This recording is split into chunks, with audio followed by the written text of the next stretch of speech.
ज्योतिषदीप channel में आपका स्वागत है। जैसा कि ज्योतिषदीप चैनल के माध्यम से आप ज्योतिष का अध्ययन मनन बड़े रुचिकर भाव के साथ में कर रहे हैं। जैसा कि इसके पूर्व एपिसोड में ज्योतिषदीप के पूर्व एपिसोड में हम षोडश वर्ग कुंडलियों के द्वारा किसी भी जातक का सूक्ष्म और गुह्यतम फलित जो है स्पष्ट करते हैं। किसी भी जातक के जन्म के समय पर उसके जन्म के समय के आधार पर उसकी कुंडली बनाई जाती है और उस कुंडली के माध्यम से अर्थात उस समय के ग्रह स्पष्ट और लगन स्पष्ट के माध्यम से उस जातक की षोडश वर्गीय कुंडलियों का निर्माण किया जाता है। और वह षोडश वर्गीय कुंडलियों में सबसे पहली कुंडली है होरा, जिससे किसी भी जातक की धन संपदा के विषय में ज्ञान प्राप्त किया जाता है कि अमुक जातक को धन संपदा कहां से किस प्रकार से प्राप्त होगी और उसका किस प्रकार से सदुपयोग और दुरुपयोग होगा। इस विषय को मैंने पूर्व एपिसोड में होरा कुंडली के द्वारा आपको स्पष्ट किया था। होरा कुंडली में सूर्य कुंडली और चंद्र होरा कुंडली थी। दोनों के अलग अलग यदि सूर्य की होरा में सूर्य होता है और चंद्रमा की कुंडली चंद्र होरा कुंडली में चंद्रमा होता है तो बहुत ही शुभ लाभदायक और धन संपदावान व्यक्ति बनता है। उसी परिप्रेक्ष्य में जन्म कुंडली के आधार पर दूसरी कुंडली द्रेषकाण कुंडली बनाई जाती है। आज इस वीडियो के माध्यम से मैं आपको द्रेषकाण कुंडली के विषय में बतलाने जा रहा हूं, इसलिए द्रेषकाण कुंडली को बड़े ध्यान से सुने, समझें और ज्योतिषदीप चैनल को सब्सक्राइब करें तथा इस वीडियो को शेयर लाइक करते हुए इस कुंडली के विषय में ध्यान से सुने। द्रेषकाण एक राशि में 30 डिग्री होती है। कोई भी ग्रह हमारा एक राशि में 30 डिग्री चलता है। 30 डिग्री को जब हम 3 भागों में बांटते हैं तो एक द्रेषकाण 10 डिग्री का होता है।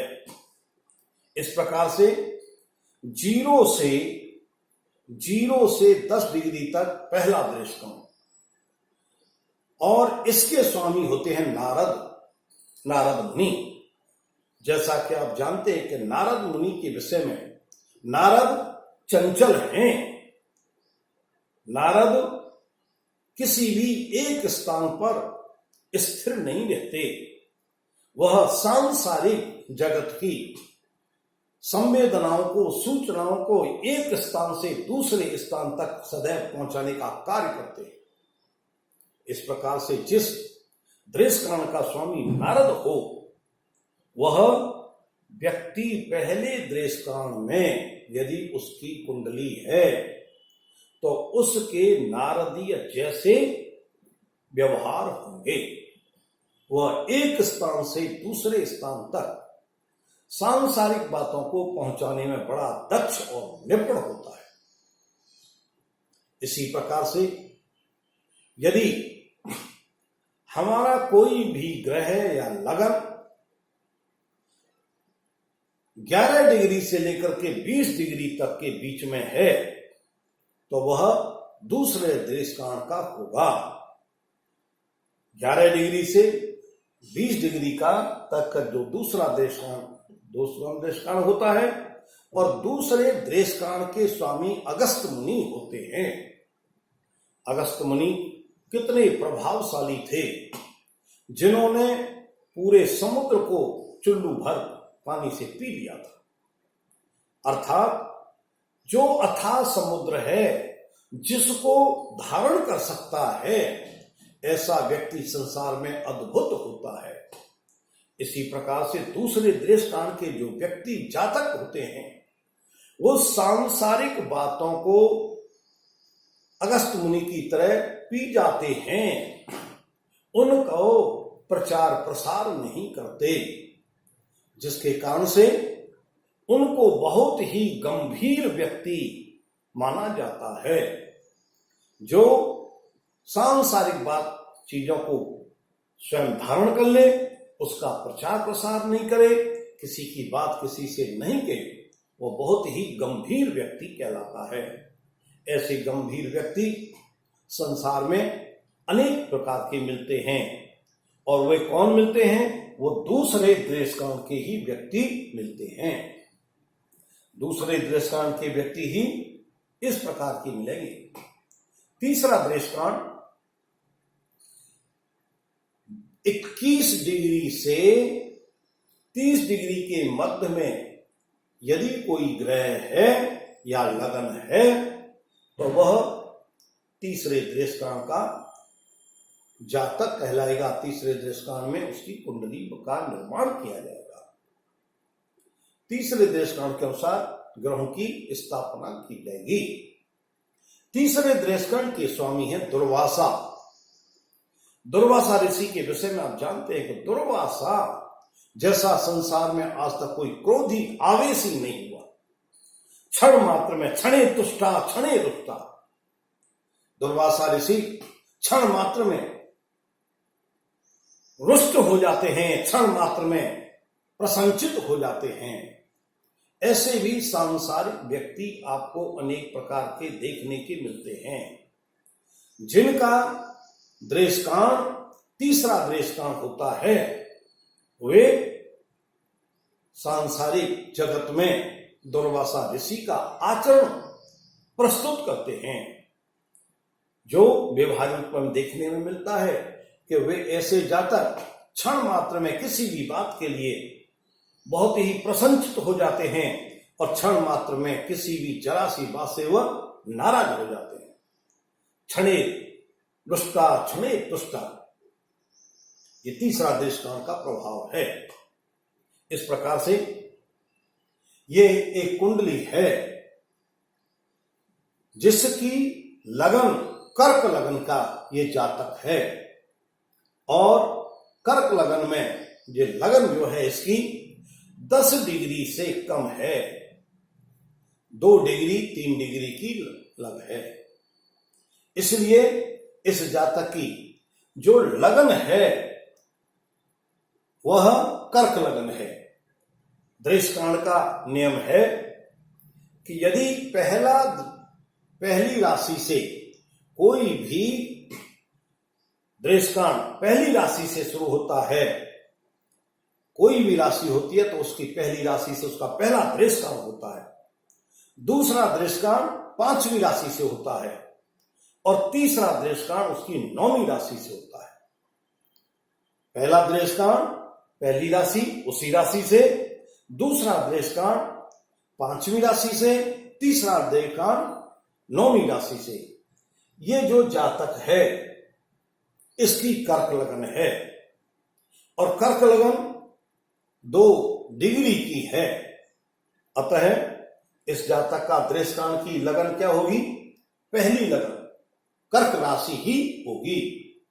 कर्क राशि से इसकी ये कुंडली का निर्माण किया गया है। दूसरा देशकाण यदि ये लगन जो है 11 से 10 डिग्री की होती, तो कर्क से 5वां कर्क, सिंह, कन्या, तुला, वृश्चिक, तो वो लगन वृश्चिक लगन होती। यदि यही जातक की लगन तीसरे देशकाण की होती, तो कर्क, सिंह, कन्या, तुला, वृश्चिक, धनु, मकर, कुंभ, मीन से होती है। इस प्रकार से हम ग्रहों के दृष्टि कांड से उनकी लगन अथवा ग्रहों की स्थिति को स्पष्ट करते हैं। उदाहरण के लिए इसमें हमारी ये कर्क लगन का दृष्टांत कुंडली है। इस दृष्टांत कुंडली में लगन में राहु बैठा हुआ है तथा सिंह राशि में गुरु बैठा हुआ है और लग्नेश चंद्रमा चतुर्थ भाव में बैठा हुआ है तुला में, तथा 5th हाउस में शनि बैठा हुआ है, 7th हाउस में केतु है, 9th हाउस में मंगल बैठा हुआ है, 11th हाउस में सूर्य बुध हैं और 12th हाउस में शुक्र बैठा हुआ है। इस प्रकार से लग्नेश हमारा 4th हाउस में बैठा हुआ है। दृष्टांत कुंडली का फलित करने का अद्भुत पाराशर के अनुसार नियम है कि दृष्टांत में लगन राशि ही पड़े, अर्थात जो राशि लगन में थी अर्थात पहला ही दृष्टांत हो तो उसकी लगन भी दृष्टांत की कौन सी होगी, वही होगी। यदि पड़े अथवा दृष्टांत कुंडली में केंद्र में कोई भी ग्रह उच्च का मूल त्रिकोण या स्वक्षेत्री हो तो जातक अपने सभी कार्य करने में बड़ा सफल रहता है तथा उच्च के ग्रहों के कारण से ऐसा जातक प्रशासक होता है, राज्य आदि कार्य करने वाला होता है। दूसरा पराशर का नियम है कि दृष्टांत का स्वामी यदि उस दृष्टांत कुंडली में केंद्र में त्रिकोण में हो और शुभ दृष्ट हो, किसी शुभ ग्रह से दृष्ट हो अथवा शुक्र से विशेष रूप से दृष्ट हो तो ऐसा जातक बहुत ही सुखी संपन्न रहता है। ऐसा जातक बहुत ही सुखी संपन्न रहता है। इसी प्रकार से तीसरा पराशर का नियम है कि यदि दृष्टांतेश्वर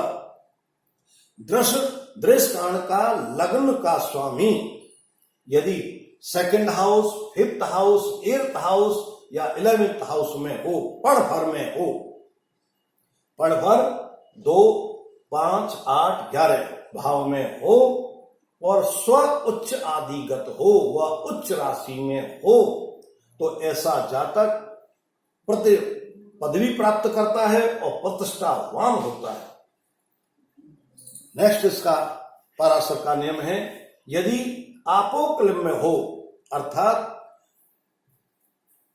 दृष्टांत का लग्नेश यदि 3rd house, 6th house, 9th house, 12th house इसमें हो और उच्च अपनी स्व उच्च राशि में हो तो उसका परिवार, भाई, संतान बहुत ही धार्मिक और सदाचारी होते हैं। दृष्टांत जिस भाव या राशि में होता है, दृष्टांत का लग्नेश जिस भाव या राशि में होता है उतने ही तुल्य उसके भाई बहन होते हैं। यदि वह शुभ युक्त होता है तो सभी भाई बहन जीवित हो रहते हैं और यदि किसी पाप ग्रह की दृष्टि पड़ती है तो वह उतने ही जितने पाप ग्रहों की दृष्टि पड़ती है उतने ही भाई बहन मृत्यु को प्राप्त हो जाते हैं। इस कुंडली में लग्नेश चंद्रमा 4th हाउस में तुला राशि में बैठा हुआ है, अर्थात लग्नेश चंद्रमा तुला राशि में केंद्र में बैठा हुआ है जिसके ऊपर किसी भी शुभ ग्रह की दृष्टि नहीं है। इसके अनुसार इस जातक के 7 भाई बहन होने चाहिए, लेकिन इस चंद्रमा के ऊपर मंगल की 8वीं दृष्टि है। मंगल पाप ग्रह है, चंद्रमा स्त्री कारक है, शुक्र की जो राशि तुला है वह भी स्त्री कारक है, मंगल पुरुष कारक है।